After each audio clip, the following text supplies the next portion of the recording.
नमस्कार, आप देख रहे हैं न्यूज़ वन इंडिया। मैं हूं आपके साथ दीपिका ओझा। लोकसभा चुनाव के बाद बीजेपी में मचे घमासान के बीच एक बार फिर से आरएसएस ने फ्रंट मोर्चा संभाल लिया है। बुधवार को लखनऊ में आरएसएस से सरकारवाहक अरुण कुमार की मौजूदगी में सरकार, संगठन और संघ की बड़ी बैठक हुई। इस बैठक में उपचुनाव को लेकर आगे का एजेंडा तैयार किया गया। ये बैठक देर रात करीब 3 बजे तक चली, जिसके बाद भोजन के बाद बैठक खत्म हुई। सवाल उठता है कि क्या बीजेपी और आरएसएस के बीच में सब कुछ ऑल इज वेल है, और क्या उपचुनावों में संघ की दखल बीजेपी को सियासी फायदा दिला पाएगी? इस मुद्दे पर करेंगे चर्चा, लेकिन इससे पहले ये रिपोर्ट देखिए। बीजेपी को फिर मिला संघ का साथ, उपचुनावों में बनेगी बात। लोकसभा चुनाव से मिले सबक के बाद उपचुनावों के लिए बिछी नई बिसात। लोकसभा चुनाव के नतीजों के बाद बीजेपी और आरएसएस के रिश्तों में फासले साफ नजर आए थे। ऊपर से संघ के शीर्ष नेताओं की नसीहतों ने भी इस बात का इशारा बखूबी दिया था कि बीजेपी संगठन ने इन चुनावों में संघ के सुझावों पर पूरी तरह अमल नहीं किया, जिसका नतीजा रहा कि बीजेपी बहुमत से चूक गई। लेकिन अब एक बार फिर रिश्तों पर जमी बर्फ पिघलने लगी है। यही वजह है कि बीजेपी और आरएसएस के बीच समन्वय मजबूत हो। इसके लिए लखनऊ में मुख्यमंत्री आवास पर आरएसएस के साथ सरकार और संगठन के साथ हुई इस बैठक में उपचुनाव का एजेंडा तय हुआ है। ये बैठक सह सरकार्यवाह अरुण कुमार की अगुवाई में हुई, जिसमें बीजेपी के अंदर मचे घमासान को खत्म कर एकजुट होकर उपचुनाव को जीतने की रणनीति तैयार की गई। उपचुनाव में संघ भी बीजेपी के साथ मोर्चा संभालेगा। इस बैठक में हिंदुओं को जातियों में बांटने, आरक्षण और विपक्ष के द्वारा संविधान खत्म करने के दुष्प्रचार को चुनावों के लिए सबसे बड़ी चुनौती माना गया। बैठक में इस बात पर जोर दिया गया कि जातिवाद की काट के लिए हिंदुत्व के एजेंडे को आगे बढ़ाया जाए। इसके साथ ही पुराने कार्यकर्ताओं को फिर से समायोजित किया जाए। बैठक में कहा गया कि जल्द से जल्द बोर्ड, निगम, निकाय में पदाधिकारी और कार्यकर्ताओं का समायोजन हो। इसे लेकर सभी के बीच सहमति बनी। संघ ने बैठक में निर्देश दिया कि बाहरी दलों से आए लोगों की जगह पुराने अपने कार्यकर्ताओं पर जोर दिया जाए और उन पर भरोसा किया जाए। सरकार संगठन के बीच मचे घमासान पर भी संघ ने चिंता जताई और कहा कि कौन बड़ा कौन छोटा, इसकी बहस को रोका जाए। ऐसी स्थिति से बचे और परस्पर प्रेम का, सम्मान का इजहार करे। मतभेद होने पर मीडिया में बयान देने से बचे और आपस में बैठकर संवाद कर समस्याओं का समाधान करे। संघ ने पार्टी में गुटबाजी से भी दूर रहने का निर्देश दिया। बैठक में तय किया गया कि उपचुनाव में सभी 10 सीटें जीतने की तैयारी के साथ मैदान में उतरे और लोगों के बीच पार्टी के परसेप्शन को ठीक करने का काम करे। बूथ स्तर पर पुराने कार्यकर्ताओं को लगाया जाए। इसके साथ ही पीडीए के भ्रमजाल को रोकने के लिए भी रणनीति बने। सोशल मीडिया और अन्य माध्यमों के जरिए पीडीए के भ्रम को ज्यादा से ज्यादा फैलने से रोकने पर जोर दिया जाए। कुल मिलाकर जिस तरह से आरएसएस ने एक बार फिर से फ्रंट फुट पर खेलना शुरू किया है, वो बीजेपी के लिए यकीनन एक शुभ संकेत है, क्योंकि संघ के निर्देश के हिसाब से बीजेपी जब भी चली है उसे फायदा ही मिला है। ऐसे में उपचुनावों को लेकर जिस तरह से संघ ने मोर्चा संभाला है, उससे साफ है कि उपचुनाव के अलावा 2027 विधानसभा चुनाव के लिए भी मजबूत मोर्चा बंदी तैयार हो रही है। Bureau report, news one India. और चलिए इसी पर करते हैं चर्चा करने के लिए हमारे साथ मेहमानों का एक खास पैनल जुड़ा हुआ है, जिनसे मैं आपका परिचय करा देती हूँ। देवेंद्र प्रमुख जी हमारे साथ जुड़े हुए हैं, नेता हैं बीजेपी से। पूजा मिश्रा जी हमारे साथ जुड़े हुए हैं, प्रवक्ता हैं समाजवादी पार्टी से। अशोक सिन्हा जी हमारे साथ जुड़े हुए हैं, संघ समर्थक हैं। और निरंजन पोद्दार जी हमारे साथ जुड़े हुए हैं, वरिष्ठ पत्रकार हैं। सबसे पहले अशोक सिन्हा जी, आपके साथ चर्चा की शुरुआत करूंगी, क्योंकि संघ की जिस तरह से अब सक्रियता देखने को मिल रही है, लोकसभा चुनाव में देखा गया कि संघ और सरकार के बीच में जिस तरह से कथित बातें थी कि समन्वय नहीं बैठा और नतीजा कुछ और रहा, क्या आप उपचुनाव के लिए एक जमीन तैयार की जा रही है इन बैठकों के जरिए? देखिए, संघ राष्ट्र के लिए जो कुछ भी हो सकता है, देश हित में वह कार्य करता है। उसका उद्देश्य चुनाव में भाग लेना नहीं है। उसका उद्देश्य है कि देश के लिए जो शक्तियां अधिक उपयुक्त हैं और जिनका योगदान देश के लिए है वो आगे बढ़े, उनके काम से देश की जनता को लाभ हो, ये उद्देश्य लेकर के संघ कार्य करता है। संघ किसी एक ही पार्टी के साथ लगा हुआ है या उसका मदद करता है, ये बात ठीक नहीं है। संघ किसी भी व्यक्ति, ऐसी पार्टी, ऐसे विचारधारा के साथ जुड़ेगा जो देश के लिए काम करेंगे। भारतीय जनता पार्टी चूंकि हमारी सर्वचारिक संगठन है और इसके साथ हमारे विचार मेल खाते हैं, हमारे जितने भी उद्देश्य हैं देश को आगे बढ़ाने के लिए, वो भाजपा उन्हें पूरा करने का पूरा प्रयास करती है। इस कारण से भाजपा के साथ संघ के स्वयंसेवकों की विशेष सहानुभूति होती है। यही कारण है कि संघ पहले भी चिंता करता रहा है और अब भी चिंता करेगा। तो जिस देश के हित में नए नए कानून आने हैं, नए विचारधारा के रूप से जो संसद में विधेयक पास होने हैं, वह सरलता से पास हो, उसके लिए आवश्यक है कि जनमत तैयार हो। तो जनमत तैयार करने का वर्ष भर हम लोग प्रयास करते हैं विभिन्न आनुषंगिक संगठनों के माध्यम से। ठीक है, कोई मनमुटाव नहीं है, मनमुटाव नहीं है, ऐसा मैं स्पष्ट कर दूं। संघ पहले भी साथ था, अब भी साथ है, ऐसे विचारधारा के साथ जो देश के लिए आगे बढ़े।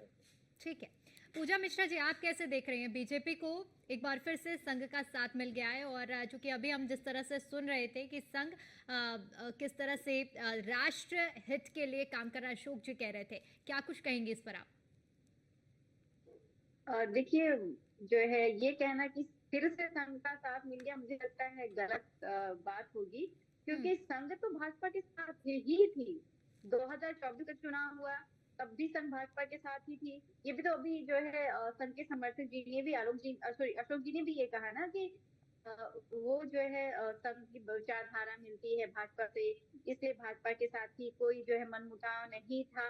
पर साथ में इन्होंने ये भी कहा कि वो किसी एक पार्टी की तरफ कहना ये गलत बात होगी, लेकिन ये पूरा देश देख रहा है और पूरा देश जानता है कि आरएसएस सिर्फ अपने आप को ये कहती है कि राजनीतिक पार्टी नहीं है। मुझे लगता है कि ये तमगा हटा देना चाहिए कि जितनी राजनीति आरएसएस कर रही है उतनी राजनीति शायद ही कोई करता होगा। और फिर देश हित की बात करते हैं, आप बताइए, जिन्होंने 52 साल तक देश का झंडा तक नहीं फहराया, देश हित की बात करते हैं। उसके बाद में ये अभी जो है आरएसएस ने क्या किया हुआ था, कहा कि जो भाजपा सरकार है वो सृजन कर पा रही नौकरियां का, इसलिए हम सृजन करने चले जाएंगे। अब क्योंकि उत्तर प्रदेश में जनता का जनादेश आया और भाजपा के अगेंस्ट में वोटिंग हुई, तो अब फिर आरएसएस आगे हुई कि हम जो है कार्य करेंगे, भाजपा नहीं हारनी चाहिए। तो कहाँ से नहीं है? अब किसी राजनीतिक दल के कैसे नहीं है? पूरा साफ दिख रहा होता है कि आप किसी एक राजनीतिक दल के साथ में खड़े होकर के उसका सपोर्ट करते हैं, लेकिन जनता को भी ये बात दिखती है। और आप चाहे आरएसएस राजनीति सृजन करने रोजगार का सृजन करने लग जाए, चाहे भाजपा के साथ में रहे, चाहे उसको फटकार लगाए, चाहे जो भी करे, जनता जो है अपने मुद्दों पर रहकर ही वोट करेगी। और अभी जैसे कि कहते हैं कि भ्रम फैलाया जा रहा है, आरएसएस भ्रम को तोड़ना चाहती है। भाई कौन सा भ्रम फैलाया जा रहा है जिसको आरएसएस तोड़ना चाहती है? आरएसएस जो है सिर्फ भाजपा की मदद करना चाहती है। आरएसएस अगर देश हित की बात करना चाहे तो जो भाजपा गलत कृत्य कर रही है दीपिका जी, उस पर चर्चा करती है। वो कहती है ना कि रोजगार सृजन नहीं कर पा रहे हो, प्रेशराइज करती है कि आप रोजगार के सृजन करिए। नहीं, हम सृजन करेंगे, आपसे नहीं हो रहा है। तो कल को आरएसएस ये भी कह सकती है कि आप सिर्फ सीएम की कुर्सी नहीं संभाली जा रही है, आपसे प्रधानमंत्री जी की कुर्सी नहीं संभाली जा रही है, अब हम संभालेंगे। तो मुझे लगता है आरएसएस का ये दोहरा चरित्र है कि एक तरफ जो है इसको राजनीतिक दल डिक्लेयर कर देना चाहिए और हम मान लेंगे कि ये एनडीए का घटक दल है। चलिए, ठीक है, ये ज्यादा बेहतर होगा। ठीक है के लिए देवेंद्र प्रमुख जी, उपचुनाव की जमीन तैयार की जा रही है बैठकों के जरिए। पहला सवाल तो ये है, और दूसरा सवाल मेरा आपसे ये रहेगा, जो कि अभी जिस तरह से पूजा जी की हम बात सुन रहे थे, संघ राजनीतिक दल है तो नहीं, लेकिन उसे घोषित कर देना चाहिए, ऐसा उनका कहना है। क्या कहेंगे आप इससे? देखिए दीपिका जी, जिस तरह से आपने चुनाव की बात की है, ये कोई संशय वाली बात नहीं है कि भारतीय जनता पार्टी हमेशा अपना काम करती है और इतना बड़ा दल है पूरे देश में, कहीं ना कहीं चुनावी माहौल कहीं प्रदेश में है तो कहीं पंचायती, अलग अलग तरह से चुनाव तो होते ही हैं। पर हमारा सिस्टम अलग है सबसे कि हम बूथ से लेकर कार्यकर्ताओं के बीच में रहते हैं और बड़ी पार्टी होने के नाते, नेताओं की संख्या पूर्ण होने के नाते जो संगठन है वो बिल्कुल सेफ है और बहुत बड़ा संगठन है, दुनिया का सबसे बड़ा संगठन है। हमारी बहन जी हमें आईना दिखा रही थी, एक बार अपने गिरबा में झांकें, थोड़ा सा पता लग जाएगा कि एक क्षेत्रीय पार्टी किस तरह की राजनीति जो है करती और फैलाती है और इतने बड़े दल पर कैसे आक्षेप कर सकते हैं आप लोग। कि आप जो है पीडीए को लेकर जिस तरह से देश को मरोड़ रहे हैं और दूसरे से सवाल कर रहे हैं, कभी एक बार गिरबा में झांका है कि आपकी सोची रणनीति जो है उत्तर प्रदेश में MY किस से बाहर निकलकर कभी हिम्मत जुटाई आप लोगों ने देखा है? अभी बंगाल की बेटी के साथ जो हुआ था, एक ट्वीट आपके नेता नहीं करते। आप एक बार सोचना चाहिए कि ये बहुसंख्यकों की भी बात होती है, अल्पसंख्यक के साथ रहिए, कोई नो प्रॉब्लम, कोई दिक्कत नहीं है। आरएसएस एक जो संगठन है वो किसी और के लिए कई बार ये आया और अशोक जी ने क्लियर कर दिया जो देश के लिए, वो उनकी मर्जी है, वो किसको करते हैं। कल परसों तक ये जो है चुनाव में खूब आरएसएस को लेकर हमारे संबंधों को लेकर बोलते रहे, लेकिन एक बार मैं पूछना चाहता हूँ कि बंगाल में क्या हो रहा है और बांग्लादेश में क्या हो रहा है, थोड़ा सा जो संज्ञान में एक बार देखे तो इस सारा आईना की हिम्मत नहीं जुटा पाया एक भी अल्पसंख्यक नेता। मुझे कहने में कोई गुरेज नहीं है कि सारी IND डॉट जो काम है मिलकर जो काम करते हैं, सिर्फ बहुसंख्यक का इस देश में उन्हें किसी भी तरह से विरोध कर तरोड़ मरोड़ कर, और हिंदुत्व के बीच में जो हिंदुत्व की बात कहने में भाई कौन सी गलत बात है। आज छोटे छोटे देश अपनी लड़ाई, इजराइल क्या कर रहा है आज आप देख रहे हैं क्या? अरे आप हमास के लिए लेकर फिलिस्तीन के लिए हमारी संसद में बोल सकते हैं, शर्म आनी चाहिए आप लोगों को, नारा लगा सकते हैं। और बंगाल में आपकी बहनों के साथ, हिंदुओं के साथ, और आपका जो है बांग्लादेश में जिस तरह से नंगा नाच, ठीक है, आऊंगी पूजा जी आपके पास आऊंगी, लेकिन क्योंकि निरंजन जी काफी देर से इंतजार कर रहे हैं, तो पहले निरंजन जी की प्रतिक्रिया ले लेते हैं। ये कौन सी मानसिकता है, ये क्या दर्शाता है? निरंजन जी, मैं देख रही थी कि आप सभी की बातों को सुनते हुए काफी मुस्कुरा रहे थे। एक बार देश को बताएंगे आप लोकतंत्र खतरे में है। आपकी क्या प्रतिक्रिया रहेगी इस पूरे मुद्दे पर निरंजन जी? बात करते हो आप कल एक ठीक है, अब देवेंद्र जी सुन लीजिए। निरंजन जी,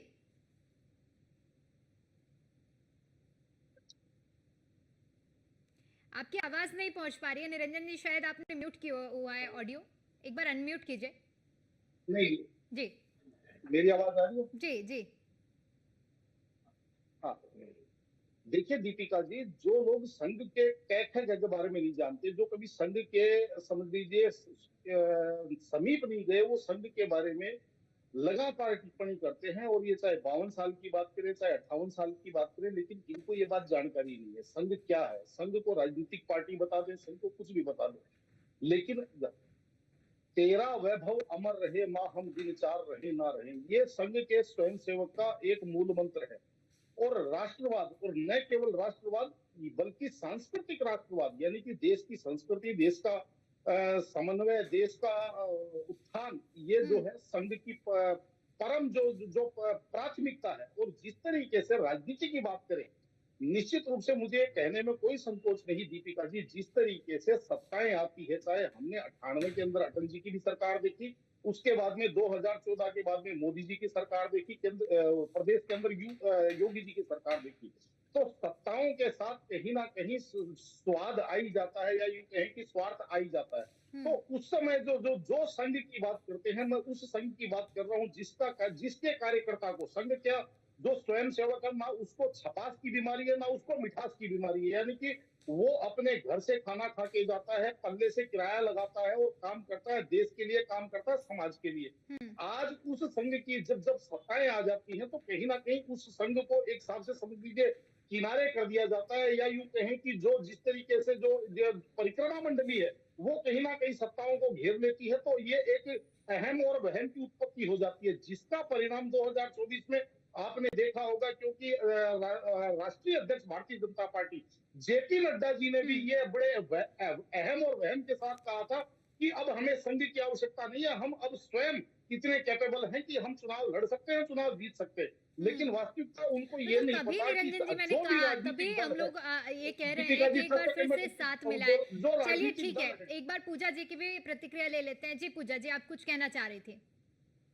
जी दीपिका जी, जो है अभी भाजपा ने कहा कि हम बहुत बड़ी पार्टी हैं, तो भाजपा जो है एक कबीर जी का दोहा है, बड़ा हुआ तो क्या हुआ जैसे पेड़ खजूर, पंछी को छाया नहीं फल लागे अति दूर। यही भाजपा की सरकार हो रखी है दीपिका जी। और अभी मुझे पता था निरंजन जी जो है उनका झुकाव है भाजपा की तरफ, तो यही सब वक्तव्य वो कहेंगे। हाँ, हो सकता है कि मैं RSS की सदस्य हूँ नहीं, तो मैं RSS की विचारधारा नहीं जानती हूँ, पर जिस तरीके से एक ठीक है, चूंकि समय का अभाव है इसलिए माफी के साथ आपको रोकना चाहूंगी। बहुत बहुत शुक्रिया आप सभी का हमारे साथ जुड़ने के लिए चर्चा में और अपना कीमती समय हमें देने के लिए।